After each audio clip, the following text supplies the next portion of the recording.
experiences in your last game? Yeah, it's been a blast. It's been nothing but fun.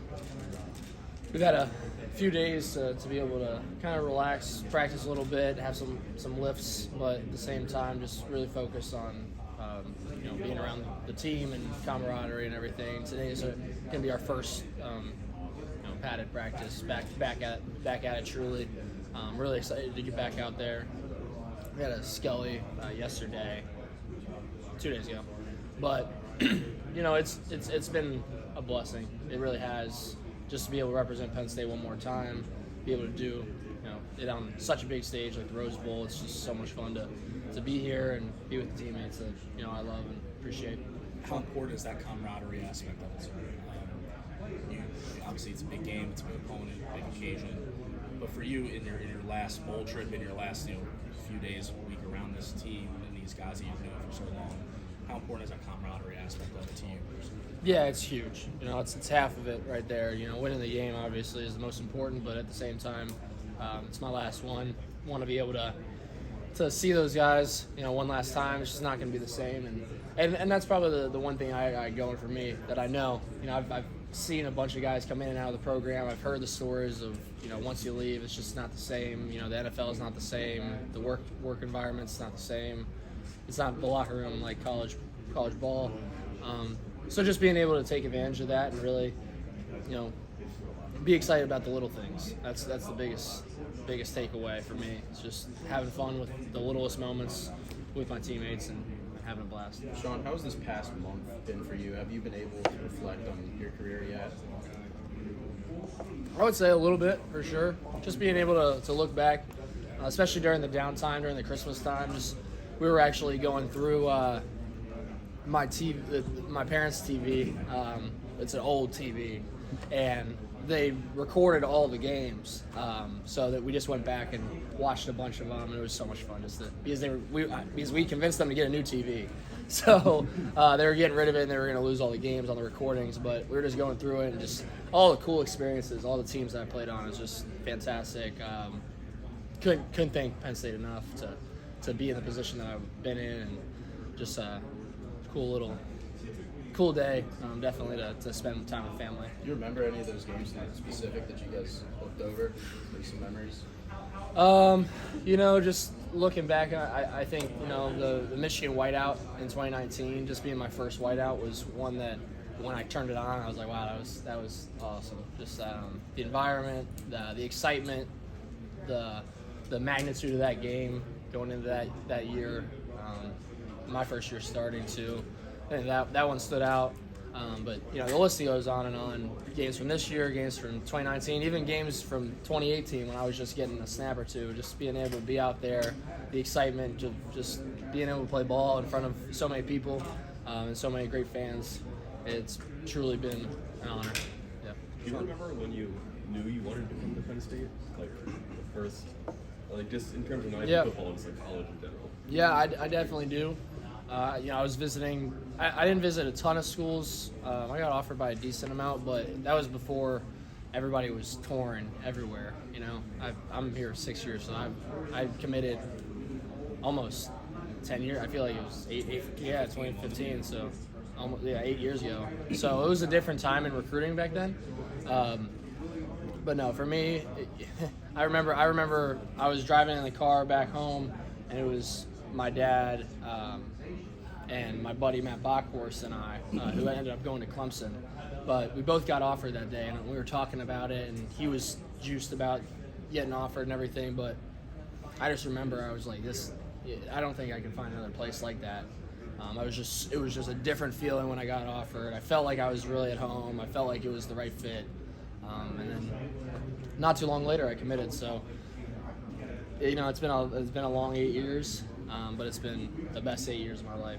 Just being able to be committed to a school, to be loved by a school, and to just have so many friends through this whole experience. Has been. Have you had these conversations with Drew just about the journey itself? Because I feel like you guys had at least similar journeys in the sense that you both got offered by Penn State relatively early, committed, and kind of just shut down the recruitment after that. Yeah, no, Drew and I are similar cats in that regard.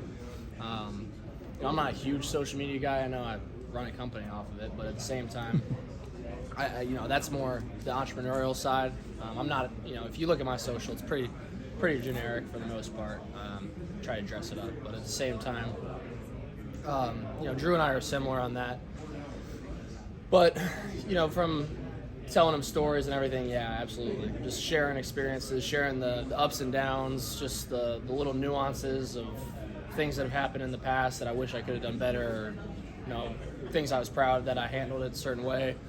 Just trying to share as much knowledge as possible, because it's really the day in, day out that makes the quarterback. It's not just what you see on Saturday. It's who you are on Monday on the off day when nobody wants to come in the facility and you got to bring all your wideouts in to make sure we're getting extra film in, or middle of the summer on a Wednesday night and you're trying to get guys up just to get some deep ball work in. Whatever it might be, it's just about those one-off experiences or moments that you got to take advantage of as a quarterback. And I think that Drew and Bo are both fully capable of doing that in the future, and I'm excited for them. Sean, James has said that the lack of opt-outs has to do with the leadership of the captains and the message they're sending. What do you think the lack of opt-outs says about your team? I'm proud of it for sure. I think that it just shows the compassion and the love that this group has for one another. I think it shows the magnitude of the Rose Bowl also. I think it's very important that the guys who were here the whole season, finish this thing off the right way. I think that we did a really good job of motivating to get to this point, and it's the Rose Bowl. It's the granddaddy of them all. So realistically, if you're not excited for this one, I don't know really what else to do for you. You have that opportunity to play in the Rose Bowl now. What have you seen from Utah's defense on film? Any tendencies, anything about Utah that kind of stands out to you? Yeah, no, I think that they're very similar to our defense. I see a lot of similarities. Physical, fast, strong, aggressive at the point of attack, especially up front. They play relatively low as well, just in general, just because of how aggressive they are. I think the conference championship was one that kind of showed truly how aggressive they can be. They brought a lot of heat against USC, so just being able to see all those looks, balance them, and have answers. But just to them as a defense, very impressed. Can't say enough about how their team is, and just it just seems like they're very well coached. Your OC says it reminds him of a Big Ten defense. Yeah. Did you respond to that? Yeah, I would agree with Coach Ursich on that one. Like I said, big, aggressive, fast, going to play really hard, play with a lot of passion, and that's what the Big Ten's very known for that as well. Going back to Drew, what aspects of his game would you say he's grown the most over the past year, and what do you think your expectations are for him moving forward? Yeah, I think that for Drew, he works really hard. He does the little things right. He puts in the extra work. He's in the film room. When I'm in there, which is late nights, early mornings, whatever it might be. So kudos to him on that. I think that he's definitely picked it up and really learned how to learn, which is a key, something that a lot of people just don't really dive into until they're later in their years. So he definitely has got it from that regard. I think that the dynamic of him and Bo both pushing each other. I think that they're both very competitive. I think that I've been known to be a little competitive over the years. So I think that both of them have that as well. But also just the love of the game and the love of the team and everything. I think that Drew's definitely right there. He loves football as much as anybody. So I'm really excited for him, and for expectations, I got no expectations, but for him to realistically just be his best self. I think that he could be a fantastic player here, and I'm just really excited to see him in the future.